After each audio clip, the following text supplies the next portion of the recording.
বিনিময়ের প্রধান মাধ্যম হচ্ছে নোট বা টাকা। টাকা একটি মুদ্রা বা আর্থিক মাধ্যম, যা বিভিন্ন দেশে বিভিন্ন নামে পরিচিত থাকে। এটি আমাদের দৈনন্দিন জীবনে প্রয়োজনীয় একটি অত্যন্ত গুরুত্বপূর্ণ অংশ। ছোটবেলায় আমি ভাবতাম, আমি যদি সরকার হতাম তাহলে ইচ্ছামতো টাকা ছাপাতাম। আপনাদের মনে প্রশ্ন জাগতে পারে যে সরকারের কাছে টাকা ছাপানোর মেশিন থাকলেও সরকার কেন ইচ্ছামতো টাকা ছাপায় না? তাছাড়া সরকার ইচ্ছেমতো টাকা ছাপিয়ে কেন পদ্মা সেতুর মতো বড় বড় প্রকল্প তৈরি করেনি? বাংলাদেশে এত গরিব মানুষ রয়েছে, সরকার চাইলে ইচ্ছামতো টাকা ছাপাতে পারত এবং এর সকল মানুষকে ধনী করে দিতে পারত। সব দেশের সরকার কেনই বা নির্দিষ্ট পরিমাণ টাকা ছাপায়? কেন সরকার নিজের ইচ্ছেমতো টাকা তৈরি করতে পারে না? আমাদের দেশে টাকা কিভাবে তৈরি করা হয় এবং টাকা তৈরি করতে কত টাকা খরচ হয়, তা জানতে হলে ভিডিওটি শেষ পর্যন্ত দেখুন।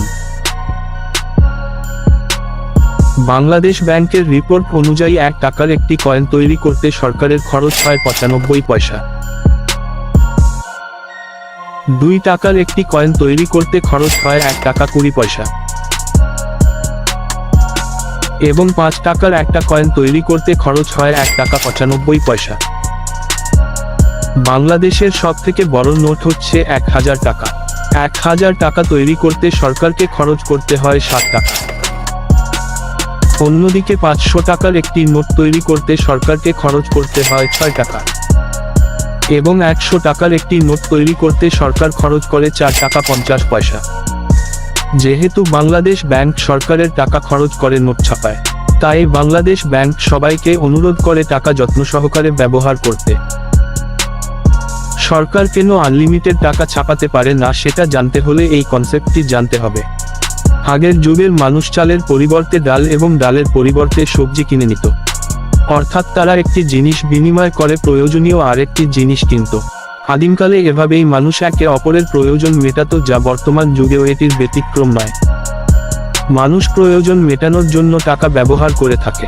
টাকার মূল্য আছে বলেই মানুষ টাকার জন্য কাজ করে। একজন সাধারণ মানুষ সকালে ঘুম থেকে উঠে রাতে ঘুমোতে যাওয়া পর্যন্ত যে সকল কাজ করে থাকে, সেই সব কাজের উদ্দেশ্য হচ্ছে টাকা উপার্জন করা এবং সেই টাকা দিয়ে নিজেদের প্রয়োজন মেটানো। এখন প্রশ্ন হচ্ছে, সরকার যদি কোটি কোটি টাকা ছাপিয়ে মানুষকে বিতরণ করত, তাহলে প্রতিটি মানুষই কোটিপতি হয়ে যেত, যার ফলস্বরূপ আমাদের নিত্য প্রয়োজনীয় সব পণ্যের দাম বেড়ে যেত। এর কারণ হিসেবে মনে করুন, আপনি এখন ব্যবসা করতেছেন এবং প্রতিটি পণ্য থেকে 5 থেকে 10 টাকা করে লাভ করতেছেন। কিন্তু আপনি যদি কোটিপতি হয়ে যেতেন তাহলে মাত্র 5 থেকে 10 টাকা লাভ দিয়ে আপনার প্রয়োজন মেটানো সম্ভব হতো না।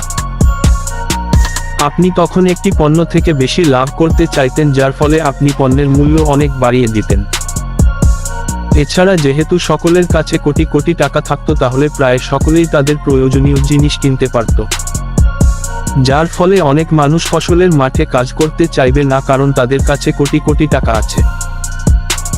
যখন কোনো ব্যক্তি শ্রমিক বা কৃষক হতে চাইবে না, তখন হঠাৎ করে আমাদের দেশের উৎপাদন কম হয়ে যাবে। তখন মানুষের চাহিদা মেটানোর জন্য বিভিন্ন নিত্য প্রয়োজনীয় জিনিসপত্রের দাম লক্ষ লক্ষ টাকা ছাড়িয়ে যাবে।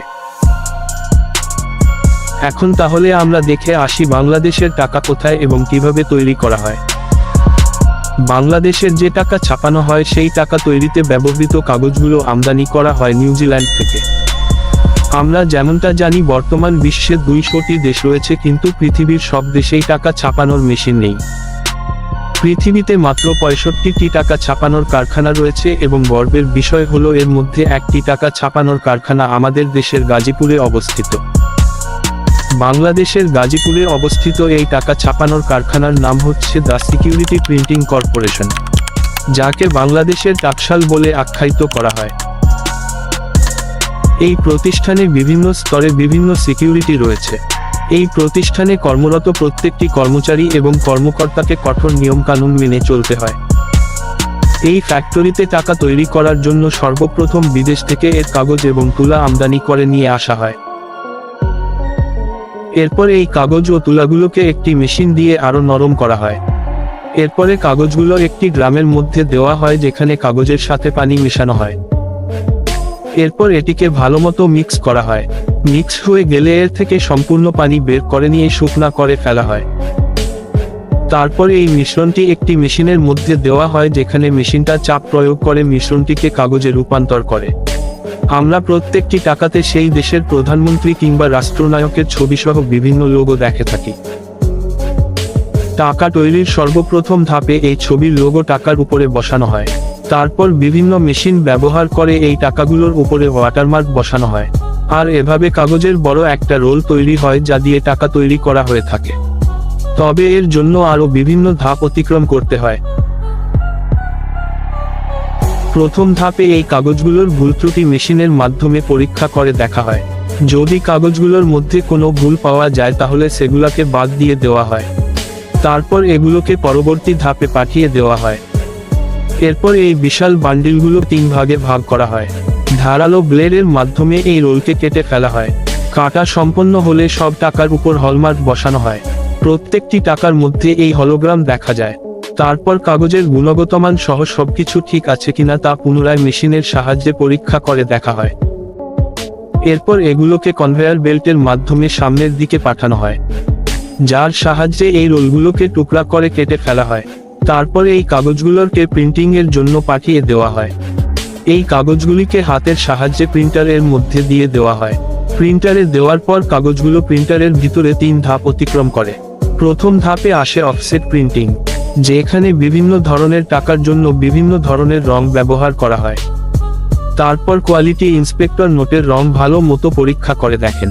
কোনো নোটের রং বেশি হালকা হওয়া যাবে না বা বেশি গাঢ় হওয়া যাবে না। তারপরে নোটগুলোকে সিল্ক স্ক্রিন প্রিন্টিং এ পাঠিয়ে দেওয়া হয়। টাকার উপরে কত টাকা লেখা হবে তা এই মেশিনটি নির্ধারণ করে দেয়। এখানে 1000 টাকার নোট হলে 1000 লিখে দেয়, 100 টাকার নোটে 100 লিখে দেয়। এর পরবর্তী প্রসেস হচ্ছে ইন্ট্রাব্লু প্রিন্টিং। নোটের উপরে আপনি হাত দিলে এই নোটের উপরে কি লেখা আছে তা আপনি বুঝতে পারবেন। এই প্রসেসটি এখানে সম্পূর্ণ করা হয়। প্রিন্টিং এর সকল প্রসেস শেষ হওয়ার পরে নোটগুলো কাটিং সেকশনে পাঠিয়ে দেওয়া হয়। এখানে টাকাগুলো সঠিক মাপে কাটা হয়ে থাকে। টাকাগুলো যখন সঠিকভাবে কাটা হয়ে যায় তখন বড় বড় কন্টেইনারে করে এগুলো ব্যাংকে পাঠিয়ে দেওয়া হয়। আর যেই নোটগুলো এই প্রসেসে নষ্ট হয়ে যায় সেগুলো আবার ড্রাই সিস্টেমে পাঠিয়ে দেওয়া হয়। তারপরে কিছু প্রসেস অনুসরণ করে এগুলো দিয়ে আবার টাকা তৈরি করা হয়। এখন আসা যাক আসল প্রশ্নে, সরকার কেন বেশি করে টাকা ছাপায় না? একটি দেশে যে পরিমাণ জিনিসপত্র উৎপাদন করা হয় ঠিক সেই পরিমাণ টাকা ছাপানো হয়ে থাকে। আমাদের দেশে ক্রয় করার মতো যে পরিমাণ জিনিস থাকে তার পরিমাণ নির্ধারণ করে সেই পরিমাণ টাকা ছাপানো হয়। এর বেশিও নয় আবার এর কমও নয়। সেই জিনিসপত্রের নির্ধারিত মূল্য অনুযায়ী ফ্যাক্টরিতে টাকা ছাপানো হয়ে থাকে। উদাহরণস্বরূপ ধরুন বাংলাদেশে মাত্র 10 জন মানুষ বসবাস করে আর এখানে মোট 10 কেজি চাল উৎপাদন হয়ে থাকে। 10 কেজি চালের দাম যদি 100 টাকা হয় তাহলে বাংলাদেশ সরকার 100 টাকার নোট ছাপাতে পারবেন। সেক্ষেত্রে প্রত্যেক কেজি চালের দাম হবে 10 টাকা করে। অন্যথায় যদি বাংলাদেশ সরকার 100 টাকার পরিবর্তে 1000 টাকা ছাপায় তাহলে প্রতি কেজি চালের দাম বেড়ে হয়ে দাঁড়াবে 100 টাকায়। বিষয়টি ভালোভাবে বোঝার চেষ্টা করুন। আপনার কাছে 10 টাকা থাকুক কিংবা 100 টাকা, আপনি চাল কিন্তু 1 কেজিই পাবেন। এই থিওরিটি বুঝতে না পেরে 2001 সালে জিম্বাবুয়ের সরকার প্রচুর পরিমাণে টাকা উৎপাদন করে। জিম্বাবুয়ের প্রেসিডেন্ট মনে করেছিল যেহেতু তাদের দেশে গরিবের সংখ্যা অনেক বেশি, তাই অনেক বেশি টাকা ছাপিয়ে সবাইকে বড়লোক করে দেবে। প্রেসিডেন্টের এই বোকামির ফলে তারা অনেক বেশি টাকা ছাপিয়ে ফেলেছিল। এর ফলে সেই দেশের মানুষ কোটিপতি হয়ে গেলেও প্রত্যেকে একটি সমস্যার সম্মুখীন হয়েছিল।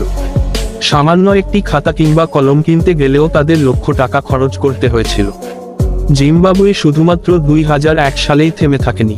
তারা এই সমস্যা সমাধানের জন্য 2008 সাল পর্যন্ত আরও বেশি করে টাকা ছাপাতে থাকে। এক পর্যায়ে তারা 1 কোটি টাকার নোট পর্যন্ত ছাপিয়ে ফেলে। আপনি একবার চিন্তা করে দেখুন যে এই দেশে 1 কোটি টাকার নোট থাকতে পারে, সেই দেশে জিনিসপত্রের দাম কেমন হবে। জিম্বাবুয়ের সরকার 1 কোটি টাকার নোট ছাপিয়েও সেই দেশের সমস্যার সমাধান করতে পারেনি। পরবর্তীতে কোনো উপায় না পেয়ে সেই দেশের সরকার সকল অর্থকে বাতিল ঘোষণা করে দেয় এবং তারা অন্য দেশের মুদ্রা ব্যবহার করতে শুরু করে। কিন্তু তাতেও তাদের সমস্যার সমাধান হয়নি। তারা আস্তে আস্তে অর্থনৈতিকভাবে অনেক পিছিয়ে পড়ে গিয়েছিল। জিম্বাবুয়ের এই সমস্যার এখনো পর্যন্ত কোনো সমাধান হয়নি।